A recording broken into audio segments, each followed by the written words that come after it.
நீங்கள் இணைந்திருப்பது அகிலம் டிவியின் செய்திகளுடன். இலங்கை அதன் 2 அத்தியாயங்களில் ஒன்றை எவ்வாறு கணக்கிட தேர்வு செய்கிறது என்பதை வரையறுக்கக்கூடிய ஒரு தருணமாக பட்டலந்த சித்திரவதை முகாம் விவகாரம் வெளிச்சத்துக்கு வந்துள்ளது. பல ஆண்டுகளாக இலங்கையின் முன்னாள் ஜனாதிபதி ரணில் விக்ரமசிங்க 1980களின் பிற்பகுதியில் மனித உரிமை மீறல்களுக்கு பெயர் பெற்ற பட்டலந்த சித்திரவதை அறைகளுடன் தன்னை தொடர்பு படுத்தியுள்ளதாக எழுந்த குற்றச்சாட்டுக்களை நிராகரித்தார். ஆனால் அறிக்கை இப்போது அதிகாரப்பூர்வமாக நாடாளுமன்ற பதிவுகளில் இருப்பதால் தெளிவின்மையின் திரை நீக்கப்பட்டுள்ளது. மேலும் ரணிலின் கவனமாக வடிவமைக்கப்பட்ட மறுப்புகளும் கூட. இதன்படி நாடு முழுவதும் அடக்குமுறையால் பாதிக்கப்பட்ட மக்களுக்கு நீதி வழங்கும் பட்டலந்த அறிக்கையின் நீதி நகர்வு தேசிய மக்கள் சக்தி அரசாங்கத்திடம் உள்ளது. அல் ஜசீராவில் சமீபத்தில் நடந்த விவாதத்தில் மீண்டும் ஒருமுறை தெரிவிக்கப்பட்ட கருத்துக்களின்படி 1977 முதல் 1994 வரை முன்னாள் அமைச்சராக இருந்த ரணில் விக்ரமசிங்க தொடர்பாக பட்டலந்த அறிக்கையில் வெளிப்படுத்தப்பட்டவை சமூக கவனத்தை ஈர்த்துள்ளன. 1977 ஜே.ஆர். ஜெயவர்தனே மற்றும் ரணில் விக்ரமசிங்க உள்ளிட்ட ஐக்கிய தேசிய கட்சி அரசாங்கம் அமைக்கப்பட்ட பிறகு இந்த நாட்டின் ஜனநாயகத்தை ஒழிக்கவும் மக்களை ஒடுக்கவும் பல நடவடிக்கைகள் எடுக்கப்பட்டதாக கூறப்படுகிறது. கல்வி அமைச்சராகவும் பின்னர் இளைஞர் விவகார அமைச்சராகவும் பணியாற்றிய ரணில் விக்ரமசிங்க அதன் விளைவாக எழுந்தபோது எதிர்ப்பு அரசியல் விமர்சனங்கள் மற்றும் எழுச்சிகளை அடக்குவதற்கு ஐக்கிய தேசிய கட்சி அரசாங்கம் எடுத்த நடவடிக்கைகளில் குறிப்பிடத்தக்க பங்கை கொண்டிருந்ததாக குற்றம் சுமத்தப்படுகிறது. பட்டலந்த சித்திரவதை கூடம் பற்றி நாம் தற்போது விவாதிக்கும் கதை ஐக்கிய தேசிய கட்சி ஆட்சியின் கீழ் நடந்த நிகழ்வுகள் மற்றும் அரசியல் முன்னேற்றங்களிலிருந்து வருகிறது. இந்த அடக்குமுறை ஆட்சி 1977 முதல் உழைக்கும் மக்களை அடக்கி தொழிற்சங்க தலைவர்களை துன்புறுத்தி ஜூலை 1980 வேலை நிறுத்தம் வரை தொடர்ந்தது. 1981 ஆண்டு யாழ்ப்பாணம் நூலகம் எரிப்பு, 1983 ஆண்டு தமிழ் மக்களுக்கு எதிராக நடத்தப்பட்ட கருப்பு ஜூலை தாக்குதல், 1982 ஆண்டு பொது வாக்கெடுப்பில் வாக்குகளை திருடி நாடாளுமன்றத்தை காலத்தை நீடித்து பின்னர் இது வரலாற்றில் ஊழல் நிறைந்த தேர்தலாகவும் கருதப்பட்டது. 1987 ஆண்டு இந்திய இலங்கை ஒப்பந்தத்திற்கு எதிரான போராட்டம் போன்ற நிகழ்வுகளின் பின்னணியில் ஐக்கிய தேசிய கட்சி அரசாங்கம் ஒழுங்கமைக்கப்பட்ட நடவடிக்கைகளை எடுத்ததாக பகிரங்க குற்றச்சாட்டுகள் காணப்படுகின்றன. இதில் குறிப்பாக பட்டலந்தவிலும் நாடு முழுவதும் நடந்த படுகொலைகள், போலீஸ் நிலையங்கள், அரச கட்டிடங்கள் மற்றும் இராணுவ முகாம்களில் பல்வேறு வழிகளில் இளைஞர்கள் மற்றும் பெண்கள் தடுத்து வைக்கப்பட்டு சித்திரவதை செய்யப்பட்டு கொலை செய்யப்பட்டதாக கூறப்படுகிறது. ஆனால் 1994 ஆட்சிக்கு வருவதற்காக சந்திரிகா குமாரதுங்க சூரியகந்த மற்றும் பட்டலந்த போன்ற சம்பவங்களை பயன்படுத்தி முதலை கண்ணீர் வடித்ததாக முன்னணி சோசலிச கட்சியின் பொதுச் செயலாளர் குமார் குணரத்னம் அண்மையில் சுட்டிக்காட்டியிருந்தார். அந்த படுகொலையில் பாதிக்கப்பட்ட இளைஞர்கள் மற்றும் பெண்களின் வாழ்க்கையை சுரண்டி அவர்களின் பெற்றோர் மற்றும் அன்புக்குரியவர்களின் கண்ணீரால் அரசியல் வெற்றிகளை சந்திரிகா பெற்றதாக அவர் தெரிவித்திருந்தார்.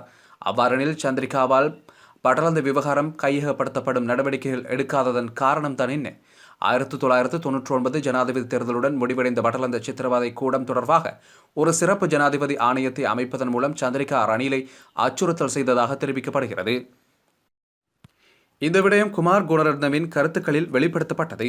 இதன் விளைவாலே நீதியை உறுதி செய்யும் சந்திரிகாவின் பொறுப்பு பொருத்தமானதாக இல்லாமை அல் ஜசீரா ஊடகம் அம்பலப்படுத்தியுள்ளது. அல் ஜசீரா உரையாடலில் நிரூபர் குற்றச்சாட்டுக்களை சொல்லும்போது அது அதிகாரப்பூர்வ அறிக்கை அல்ல என்று ரணில் கூறுகிறார். அதனை ஆதரித்து சில முன்னாள் எம்பிக்களும் கருத்துரைக்கின்றனர். மேற்படி ஊடகம் வெளிப்படுத்திய பின்னணியில் அந்த அறிக்கை தொடர்பான தனது பொறுப்பை சந்திரிகா பண்டாரநாயக்க ஏன் நிறைவேற்றவில்லை?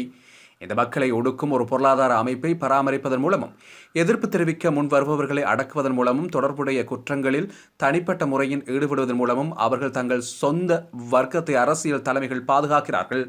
இதுவரை தேர்ந்தெடுக்கப்பட்ட அரசாங்கங்கள் சட்ட நடவடிக்கை எடுக்க போதுமானதாக ஆதாரங்கள் இருந்தும் ஜனநாயக விரோத நடவடிக்கைகள், போர்க்குற்றங்கள், மனித உரிமை மீறல்கள் மற்றும் மக்களுக்கு எதிராக நடந்த அனைத்து குற்றங்களையும் மூடிமறைத்து நாட்டு மக்களின் பிரச்சினைகளை புறக்கணித்து அரசை பாதுகாத்துள்ளமை காண முடிகிறது. ரணில் விக்ரமசிங்கவை பொறுத்தவரை நாட்டை ஆள்வது தனது பிறப்புரிமையாக அவர் கருதுகிறார். எனவே தன் மீது சுமத்தப்படும் விமர்சனங்கள் குறித்து அவர் ஒரு துளி கூட கவலைப்படுவதில்லை. என்ன விமர்சனங்கள் வந்தாலும் ரணில் விக்ரமசிங்க தனது பாதையில் தொடர்ந்தும் செல்வார். இத்தகைய குணாதிசயத்தை கொண்ட ரணில் விக்ரமசிங்க அல் ஜசீரா தொலைக்காட்சியில் நடந்த உரையாடல் குறித்து வருத்தமடைந்துள்ளார். ஒளிபரப்பான அன்று மாலையில் ஒரு ஊடக சந்திப்பு நடத்தப்பட்டு நீண்ட விளக்கம் அளிக்கப்பட்டது. இது ரணில் விக்ரமசிங்கவிடமிருந்து நாங்கள் ஒருபோதும் எதிர்பார்க்காத ஒரு பதில். ஒளிபரப்பு நிகழ்ச்சியிலிருந்து தான் கூறிய நல்ல பகுதிகள் வெட்டப்பட்டதாக குற்றம் சாட்டிய ரணில் விக்ரமசிங்க விமல் வீரவன்ச பாணியிலான தமிழ் புலம்பெயர் சதி கோட்பாட்டை முன்வைத்தார். இது பலரை ஆச்சரியப்படுத்தியது. ரணில் விக்ரமசிங்கே ஏன் இந்த நிலைக்கு தள்ளப்பட்டார்? நேருக்கு நேர் நகைச்சுவை செய்வது ரணிலின் குணாதிசம். ரணில் விக்ரமசிங்கே ஆதரவாளர்களுக்கும் கொழும்பில் உள்ள தாராளவாத குழுக்களுக்கும் மூளையாவார்.